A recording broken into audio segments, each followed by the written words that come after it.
श्री सरस्वती मैया की जय। व्यंजन संधि, हल संधि।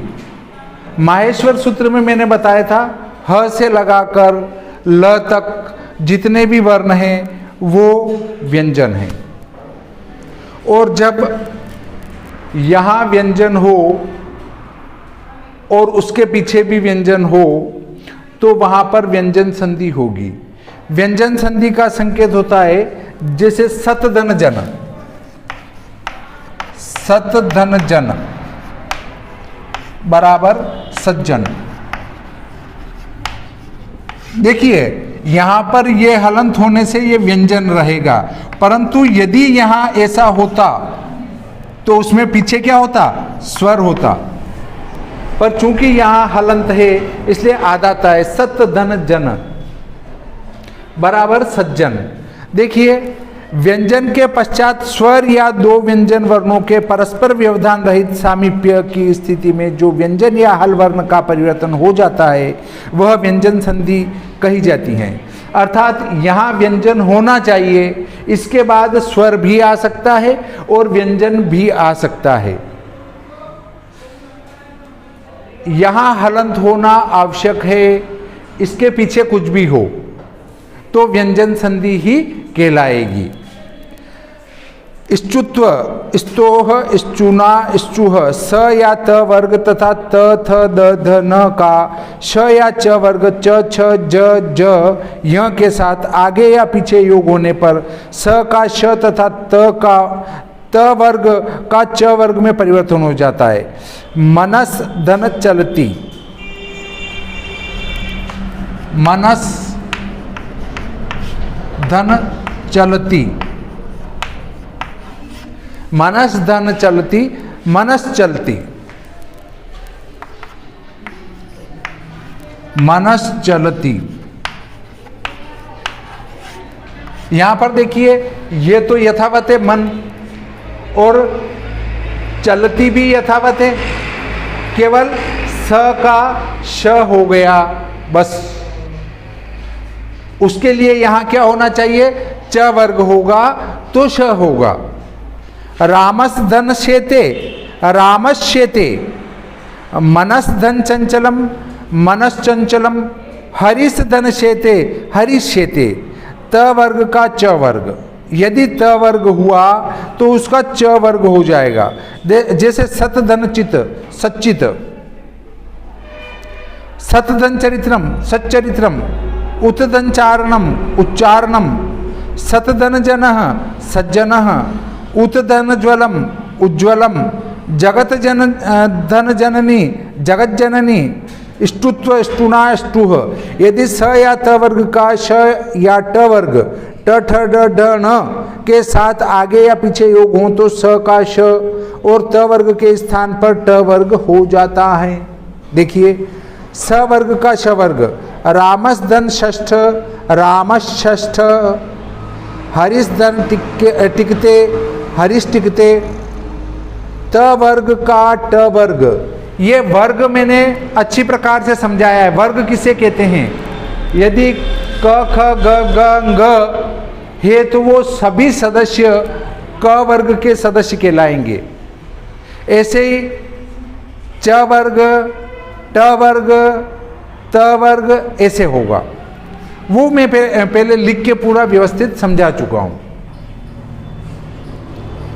तथ धन टीका, तट्टिका, यथ धन टीका, यट्टिका, उत दंडयनम, उड्डयनम, आ धन आकृष धनतः, आकृष्टः, जशत्व, जला, जशो, अंते। पद के अंत में स्थित जल के स्थान पर जश हो जाता है। जलों में वर्ग का प्रथम, द्वितीय, तृतीय तथा चतुर्थ वर्ण तथा श, श, स तथा ह कुल 24 वर्ण आते हैं। इस तरह जल के स्थान पर जश, जबगड, द होता है। वर्ग के प्रथम, द्वितीय, तृतीय अथवा चतुर्थ वर्ण के स्थान पर उसी वर्ग का तृतीय वर्ण हो जाता है। श, श, स, ह में श के स्थान पर ड आता है। अन्य का उदाहरण प्रायः नहीं मिलता है। जैसे वाक धन ईशः, वागीशः, वाक धन ईशः, देखिए, एक बार मैंने पहले बताया कि यदि यहाँ हलंत हो और यहाँ भले स्वर आ जाए तो भी व्यंजन संधि ही कहलाएगी। तो यहाँ पर हलंत है और यहाँ स्वर आ गया, फिर भी ये व्यंजन संधि ही कहलाएगी। तो इसका क्या होगा? वागीशः।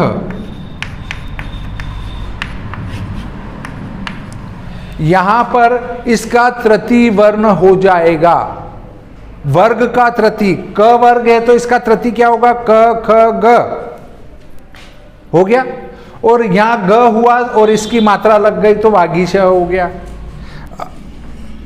जगत धनीशः जगदीशः।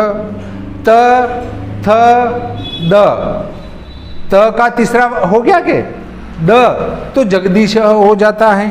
इसके बाद सुप धनंत सुबंतः, अच धनंत अजंतः, दिग धनंबरः दिगंबरः, दिग धनगजः दिग्गजः, सत धन धर्मः सद्धर्मः, अपधन जम अब्जम, चित धन रूपम चिद्रूपम।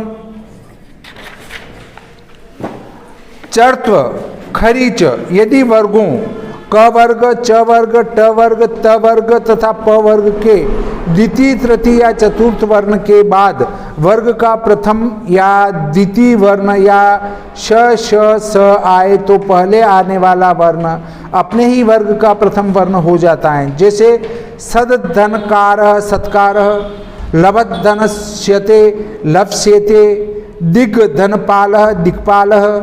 तो वर्ग का प्रथम द्वितीय वर्ण आता है। जैसे वर्गों क वर्ग, च वर्ग, ट वर्ग, त वर्ग, प वर्ग के द्वितीय, तृतीय या चतुर्थ वर्ण के बाद वर्ग का पहला, दूसरा वर्ण या श श स आए तो पहले आने वाला वर्ण अपने ही वर्ग का प्रथम वर्ण हो जाता है। सदधनकारः, सदधनकारः, तो इसका पहला क्या होगा? त थ द, द उस त वर्ग का सदस्य है तो द का त हो जाएगा। तो क्या होगा? सत्कारः, पहला हो गया ये। और लभधनस्यते लप्स्यते, दिक् धनपाल दिक्पालः। और ऐसे ही अनुस्वार मोह अनुस्वार, यदि किसी पद के अंत में म हो तथा उसके बाद कोई व्यंजन आए तो म का अनुस्वार हो जाता है। जैसे यहाँ अंत में म हो, उसके हलंत है तो वो ऊपर बिंदी के रूप में चला जाएगा। अनुस्वार का अर्थ होता है ऊपर बिंदी, वर्ण के ऊपर बिंदी आती है तुम्हें पता है, तो वो ऊपर चला जाएगा। हरिम धन वंदे, हरिम धन वंदे, तो ये हो जाएगा हरिम वंदे।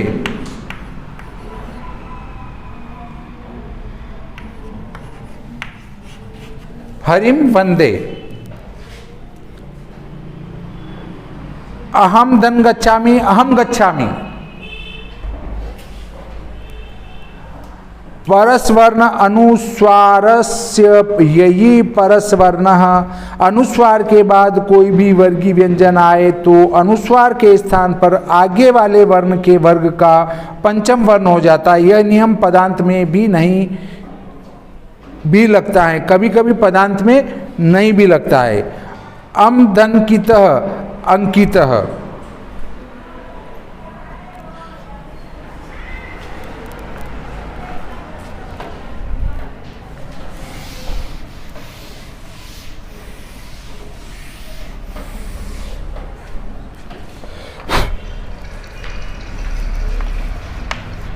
अम धनकितः, तो इसका हो जाएगा पंचम वर्ण अंकितः। हम ये अंकितः लिख रहे हैं परंतु ये अशुद्ध है। संस्कृत में हमेशा ही आधा वर्ण लिखा जाता है उसकी बिंदी नहीं लगाई जाती है। मैंने कहा था कि जब इसके पहले बिंदी आती हो, अर्थात इस वर्ण के ऊपर बिंदी है और इसके बाद जो वर्ण है उस वर्ग का पंचम वर्ण यहाँ लगेगा। पंचम क वर्ग का पंचम ग वो लगेगा। तो कैसे होगा? अंकितः, ऐसा लिखा जाएगा। इसको ऐसा नहीं पढ़ेंगे अड़ंकितः, अड़ंकितः नहीं है ये, अंकितः। ठीक है, नहीं तो बहुत सारे ऐसा भी पढ़ सकते हैं अड़ंकितः। ये अड़ंकितः नहीं है, अंकितः है। वो जो लिखा है ऊपर अंकितः, उसका शुद्ध रूप ये है। समधन कल्प संकल्प वो भी ऐसे ही होगा। कुम धन ठित कुंठित, अमदंचित अंचित, लत्व तोरली। यदि त वर्ग के बाद ल आए तो त वर्ग के वर्णों का ल हो जाता है, किंतु न के बाद ल के आने पर अनुनासिक ल होता है। ल का अनुनासिक चिन्ह पूर्व पर वर्ण पर पड़ता है। उत धन लंघनम उल्लंघनम, तत धन लीनः तल्लीनः, उत धन लिखितम उल्लिखितम, उत धन लेख उल्लेख, महान धन लाभ महान लाभ, विद्वान धन लिखती विद्वान लिखती। देखिए उत धन लेख, उत धन लेख है ना।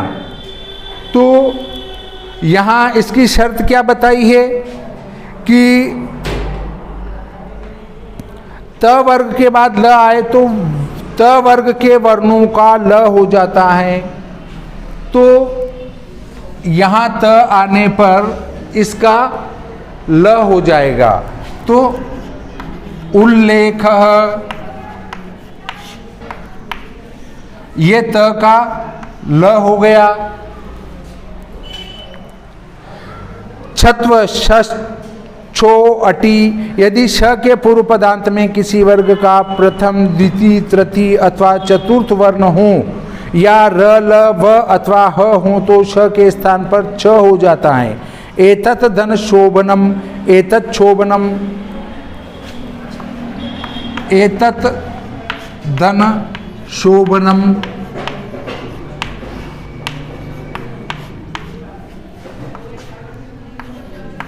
एतत् शोभनम,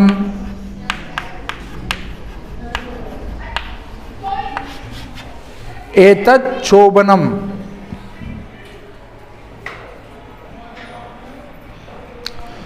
तो श का क्या हो गया? छ हो गया। शो तो छो और त का हो गया च। तत्तदन श्रुत्वा तत्श्रुत्वा, च का आगम छे च, यदि हस्व स्वर के पश्चात छ आए तो छ के पूर्व च का आगम होता है। तरु धन छाया, तरु छाया, तरु धन छाया। देखिए यहाँ पर ऊ है, यहाँ ऊ है, यहाँ क्या व्यंजन है आगे? छाया में क्या होगा? छ धन अ। तो आगे व्यंजन वर्ण है और इसमें आगे व्यंजन है, इसमें पीछे स्वर है ना। तो परिभाषा पहले मैंने ये बताई थी, यहाँ पर हलंत हो और यहाँ स्वर या व्यंजन हो तो व्यंजन संधि होगी। अब इसमें हमें एक बिंदु और ये वाला भी जोड़ना है। जब यहाँ आया तब इसको मैं बता रहा हूँ कि इसके पहले यदि स्वर है परंतु यहाँ व्यंजन है तो भी व्यंजन संधि ही होगी। तो अब शुद्ध रूप से व्यंजन संधि की इन सारे भागों को मिला देते हैं। आगे से हमने जो जो भी पढ़ा है उसको और इसको सबको मिला देते हैं। तो व्यंजन संधि की एक शुद्ध परिभाषा ये होती है कि दो व्यंजनों अथवा एक व्यंजन और एक स्वर के मेल से जो नया शब्द बनता है उसे व्यंजन संधि कहते हैं। दो व्यंजनों अथवा एक व्यंजन और एक स्वर के मेल से जो नया शब्द बनता है उसे व्यंजन संधि कहते हैं। आगे बात समझ में, जब या तो यहाँ व्यंजन हो या यहाँ पर जो व्यंजन है उसके हलंत हो, ठीक है, तो व्यंजन संधि होगी, अन्यथा वो दूसरी संधि होगी। और विसर्ग संधि का तो सीधा है कि यहाँ विसर्ग होना चाहिए। तरुदन छाया, तरुच्छाया,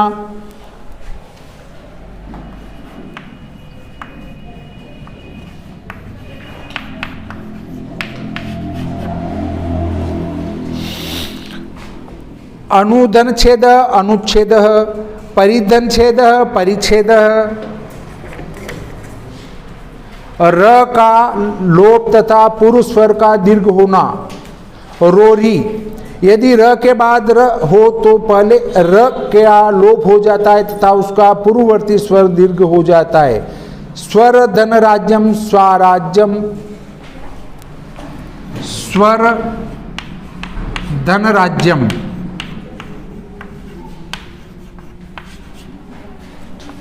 तो देखिए इस र का लोप हो जाएगा और रा आ हो जाएगा। र का लोप होके इसके आई की मात्रा हो जाएगी, तो क्या हो जाएगा? स्वराज्यम। ये पीछे वाले बोल रहे हैं स्वराज्यम। र का लोप और आय की मात्रा, और यहां तो राज्यम है ही है, तो इस प्रकार से स्वराज्यम हो जाएगा। निर्धन रोग, निरोग, निर्धन रस, निरस, तो बड़ी मात्रा हो जाएगी। लघु मात्रा ह्रस्व स्वर है उसका दीर्घ स्वर हो जाएगा संधि होने के बाद में। न का न होना, यदि एक ही पद में री, र या श के पश्चात न आए तो न का न हो जाता है। कृष्ण, विष्णु, स्वर्ण, वर्ण इत्यादि। अट अर्थात अ, आ, ई, उ, री, ए, ओ, ऐ, औ, हय, व, क वर्ग, प वर्ग, आंग तथा नुम, इन वर्णों के व्यवधान में भी यह णत्व विधि प्रवृत्त हो जाती है। नराधन नाम, नराणाम, ऋषि धन नाम, ऋषिणाम। इस प्रकार से ये हमारी व्यंजन संधि संपूर्ण होती है।